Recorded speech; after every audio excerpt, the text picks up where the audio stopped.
आज last trading day है और जाते-जाते आपकी सलाह मिल जाए मार्केट को लेकर के एक आउटलुक शेयर कर दें आप तो थोड़ी-सी तसल्ली आएगी क्योंकि मार्केट ने बड़ा परेशान कर रखा है और वीकेंड की वजह से थोड़ा-सा और अब पैनिक में आ गए हैं कि देखिए डोनाल्ड ट्रम्प जो है वो तो दो तरफ़ा बातें कर रहे हैं। वो कह रहे हैं कि ईरान की तरफ से पीस भी हम करने के बारे में सोच रहे हैं, दूसरी तरफ वो ये भी कह रहे हैं कि अभी ये जो वॉर है और ज़्यादा एस्केलेट हो सकती है। मार्केट का आउटलुक इस तरफ से मैम कैसा बनता हुआ नज़र आ रहा है? बिल्कुल भी इस मार्केट के इस पुल बैक्स में विश्वास मत करिए।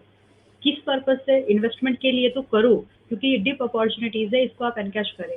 लेकिन अगर आप ट्रेड के हिसाब से उनके मतलब वो बोल रहे हैं कि चलिए हम पीस पर साइन करने के लिए ठीक है, वगैरह-वगैरह वॉर रुक जाएगी, ये वाली कंडीशन की एक्सपेक्टेशन अभी मत रखिएगा। और इस हिसाब से इस चीज़ को ध्यान में रखते हुए कोई लॉन्ग पोजीशन इंडेक्स वगैरह पर विदाउट हेज मत बनाना। That is the only warning या फिर सजेशन मैं आप लोगों को देना चाहती हूँ, ताकि आपका कैपिटल प्रोटेक्टिव रहे। ये मार्केट वैसी वाली नहीं है जहाँ पर आप कोई भी डायरेक्शनल ट्रेड लेंगे विदाउट हेज और वो चल जाएगा। डरते हुए काम करने वाला मार्केट है। अगर आपको सिर्फ ट्रेड करना है, इन्वेस्टमेंट करना है तो बिल्कुल कर सकते हो, कोई प्रॉब्लम नहीं है। चलिए ठीक है, तो ये थोड़े-से आप अपनी स्ट्रैटेजी को लगा कर के चलिए मार्केट में।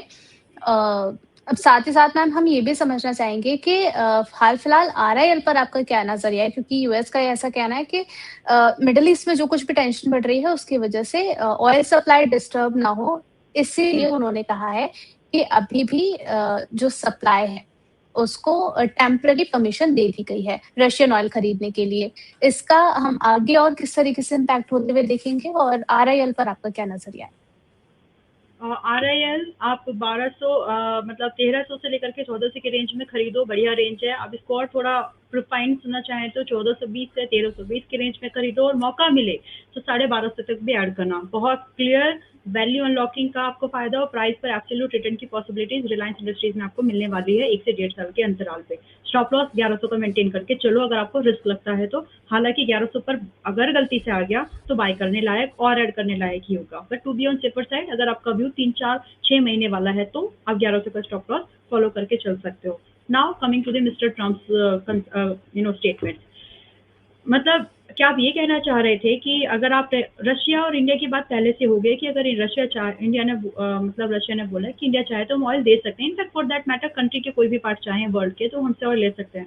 अगर ईरान का ऑयल बंद हो गया तो क्या आपको ये लग रहा है कि हम लोग रशिया से ऑयल नहीं लेंगे? ऑफ कोर्स लेंगे, हम थोड़ी ना बिना लाइट वगैरह के रहने वाले लग रहे हैं। तो आप उस चीज़ में पता है क्या होता है समटाइम्स कि मैंने और आपने कुछ डिसाइड करने के लिए सोचा है, हम लोगों की म्यूचुअल अंडरस्टैंडिंग हो गई, फिर बीच में से कोई आ जाता है, अरे हाँ यही तो करना चाहिए था, ये तो मैं करने, इसको बोलते हैं वाहवाही लूटना या फिर अपने वजूद को बचाने की या दबदबा बचाने की कोशिश करना। तो ये वही अटेम्प्ट है। मतलब इट इज लाइक एक तो वॉर भी तुम करवाओ, उसके बाद आप बोलेंगे कि मैं आपके ऊपर रशिया का ऑयल ले सकते हो, आपके लिए टैरिफ नहीं लगाऊंगा। मतलब वही है ना, इस बात का सेंस यही है कि आप India and Russia talking to शायद चाइना भी, कि ऑयल लेने वाले हैं तो इसके ऊपर एडिशनल टैरिफ नहीं लगाऊंगा। एहसान कर रहे हो। मतलब वर्ल्ड की सिचुएशन क्या कर दी है, मतलब समझ के तो देखिए एक बार। और इसमें भी आप बोल रहे कि आई grant, what do you mean by I grant this permission? So this approach is something really not acceptable. आज नहीं तो कल इनकी सत्ता नहीं, जियो पॉलिटिकल नहीं होना है। So it's a good thing. और रही बात इससे इंसाइट्स क्या लेने हैं आपको इस चीज से, जब मैक्रो लेवल पर जब लोग ऐसे बोल रहे हैं, यानी बड़े लेवल पर जब आपको ऐसे बोल रहे हैं, रशिया ने ऐसे बोला है कि वो ऑयल देने के लिए 1 महीने तक तैयार। इसका मतलब 1 महीने तो चलेगी वॉर। ट्रम्प बोल रहे हैं कि आप 1 महीना अगर आप इनसे ऑयल लेते हैं तो मैं इसके ऊपर आई ग्रांट, इसका मतलब 1 महीना तो चलेगी वॉर। पेट्रोनेट, गुजरात गैस जैसी कंपनीज ने जो फोर्स मेजोर लाया है, उससे इंसाइटफुल मिल रहा है कि वॉर अभी एक्सटेंड हो सकती है। तो सिचुएशन से इंसाइट क्या मिलेंगे? क्रूड महंगा होगा, नेचुरल गैस महंगी होगी और मार्केट में प्रेशर रहेगा। तो ये टेक अवेज है बीइंग अ मार्केट पार्टिसिपेंट। और करेंसी पर डेप्रिशिएट बढ़ सकता है। अगर हमारा क्रूड बाइंग आईएनआर में होता है तो ठीक, अगर डॉलराइजेशन, डॉलर में बातचीत हुई तो शायद थोड़ा सा प्रॉब्लम होगी। चलिए ठीक है मैम, यहाँ पर एनर्जी में भी हम काफ़ी ज़्यादा प्रॉब्लम आते हुए देख रहे हैं क्योंकि कहीं न कहीं इन्फ्लेशन बेस से हिट होगा। अगर हम थोड़ा-सा बात कर लें फार्म से, क्योंकि हाल-फिलहाल में अभी भी हम इस पर चर्चा कर रहे थे कि यहाँ पर एक्सपोर्टर्स को जो है वो शिपमेंट पर जो है एक एक्स्ट्रा सर्ज हमें चुकाना पड़ रहा है। ओवरऑल इंडस्ट्री पे किस तरीके से इम्पैक्ट होगा? महंगाई बढ़ेगी, इन्फ्लेशन बढ़ेगा, क्योंकि कंपनीज के मार्जिन दबेंगे। तो आप अगर ये मान लीजिए कि ये वॉर अगर अभी 1 महीने से ज़्यादा भी एक्सटेंड अगर हो जाती है, तो असर यही पड़ेगा कि आपकी मैन्युफैक्चरिंग कॉस्ट बढ़ेगी, आपकी लॉजिस्टिक कॉस्ट बढ़ेगी। असर क्या होगा कि मार्केट में तो हम ये देखते हैं ना कि क्वार्टर ऑन क्वार्टर बेसिस पर, ईयर ऑन ईयर बेसिस पर कंपनी ने एक्चुअली क्या किया, एक्चुअल नंबर डिस्काउंट प्रॉफिट आया कि नुकसान आया, या फिर किस ग्रोथ किस रेट पर डिस्काउंट, किस ग्रोथ किस परसेंटेज पर प्रॉफिट बढ़ा या नुकसान बढ़ा, यही तो जज करते हैं। तो सीधा सीधा दिख ही रहा है कि अगर ये सिचुएशन एक्सटेंड होगी तो इससे कंपनीज के मार्जिन पर असर पड़ेगा, उन कंपनी से जो कि इसका एडवांटेज ले नहीं पाएंगी, जैसे कि खाने पीने वाली कंपनीज के थोड़े समय के लिए उनके मार्जिन पर, या फिर लॉजिस्टिक्स वाली। बट अल्टीमेटली होगा क्या, ये सारी जो कॉस्ट है पास ऑन किसके ऊपर होगी, एंड यूजर के, मेरे आपके। अब पिछली बार क्या हुआ था कि जब रशिया से सस्ता ऑयल आ रहा था तो क्या डीजल और पेट्रोल के दाम घटे थे? कमेंट में आप लोग लिख के बताना। अब मान लीजिए कि अभी रशिया या कहीं से भी अगर महंगा ऑयल आता है तो क्या डीजल और पेट्रोल के पास दाम घटेंगे या बढ़ेंगे, या उतने ही रहने चाहिए? सोच समझ के आंसर आप ही लोग लिखना अभी। तो अल्टीमेटली अगर ये कॉस्ट बढ़ती है फिक्स कॉस्ट, तो उसका ऊपर इन्फ्लेशन के ऊपर नेगेटिव असर आता है, इन्फ्लेशन बढ़ती है, which is indeed are not a good thing for the GDP growth. लोगों का कंजप्शन परचेजिंग पावर जो है कम हो जाती है। जी, बिल्कुल। यहाँ पर मैम अब समय थोड़ा-सा कम है, इसलिए हम चाहेंगे कि हमारे व्यूअर्स के जो क्वेश्चन्स हैं, उस पे आप ज़रा अपना व्यू शेयर कर दीजिए। नौमुन अख्तर जी है, पेट्रोनेट एलएनजी पर जानना चाह रहे हैं, लॉन्ग टर्म नज़रिया इसको लेकर के रख सकते हैं? हाँ जी, yes, it's a good pick. Investment के हिसाब से देख रहे हो तो इसको छोड़िए मत, डिस्काउंट पे आया है, खरीदने की कोशिश करिए। चलिए ठीक है। नेक्स्ट तेजस नेटवर्क है, buy at 460 should I hold, add more? नज़रिया इनका 6 महीने का है।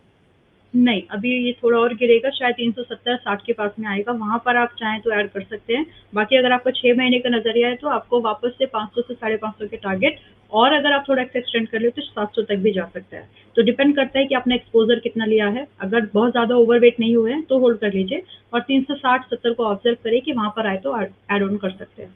मेरे ख्याल से आज तेजस वैसे गिर ही गया है ना, और कितना करंट प्राइस क्या है? नहीं, अभी 465 है, तो थोड़ा डिस्काउंट इसमें एक्सटेंड होगा, उसका वेट करो।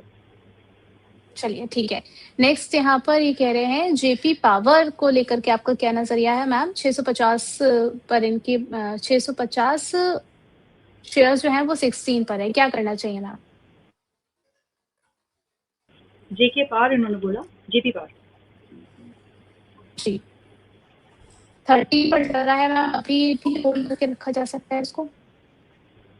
नहीं, स्टॉक का नाम क्या है?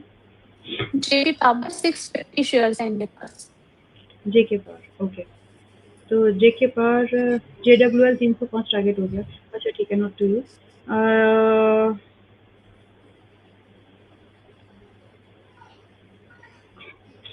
इट्स वीक काउंटर, और अभी भी इसको 12.5 की रेंज तक आना है। If you don't mind with booking loss, book कर लो, कुछ और अच्छा काउंटर ढूंढ लीजिए। स्ट्रेंथ नहीं है, टाइम बहुत लग जाएगा। चलिए ठीक है, तो यहाँ पर आप स्विच करने के बारे में भी सोच सकते हैं। रिजर्व बैंक जाना चाह रहे हैं, बैंक ऑफ महाराष्ट्र और सेंट्रल बैंक पर आपका क्या नज़रिया है मैम? कौन सा बैंक? Central bank? जी, सेंट्रल बैंक और महाराष्ट्र बैंक। सेंट्रल बैंक तो बाय है, 38 रुपए के आसपास, 37 रुपए पर आ गया, इट्स बाय। आप इसमें स्टॉप लॉस मेंटेन करिएगा, 30 रुपीज नहीं, ज़्यादा हो जाएगा। 32 रुपए का स्टॉप लॉस मेंटेन करिए, और यहाँ से अब आप 40 रुपए से लेकर के 44 रुपीज के टारगेट का वेट कर सकते हैं सेंट्रल बैंक में। बैंक ऑफ महाराष्ट्र अगर आप बोलेंगे, यहाँ पर प्रॉफिट बुकिंग एक्सटेंड होगी, मेरे ख्याल से हो भी रही है, yes, and it is likely to extend its downside a little more, और आसानी से 64-65 आएगा। तो जो लोग आपके ऊपर है, अगर आप 65 से ऊपर के भाव पर हैं तो 70 रुपए पर प्रॉफिट बुक करना is a wise idea according to me. Okay, यहाँ पर सामने जी कह रहे हैं कि बीईएल पर इनकी जो बाइंग प्राइस है वो 240 वेबसाइट हमने आता हुआ देखा है पिछले दिन में ही। तो अभी भी इसको अगर लॉन्ग टर्म के लिए तो होल्ड करके चल सकते हैं? यस, कोई प्रॉब्लम नहीं है, लेकिन अगर आपको देखिए लॉन्ग टर्म का, फिर याद रखिएगा कि लॉन्ग टर्म मतलब आपसे कम से कम मिड टर्म वाला लॉन्ग टर्म, यानी 6 महीने से 1 साल रखना कम से कम, तब तो ये आपको और गेन दिखा सकता है, लाइक 395 से लेकर के 420 मिनिमम 6 महीने के दायरे पर। But if you can really hold it, ₹500 का टारगेट पे आप एक्सपेक्ट कर सकते हो, अच्छा काउंटर है। बस कई बार क्या होता है, होल्ड होता नहीं है अगर प्रॉफिट आ रहा होता है तो अगर आप होल्ड करेंगे आपको अच्छा गेन और मिल जाएगा। सजेशन ये है कि होल्ड करो।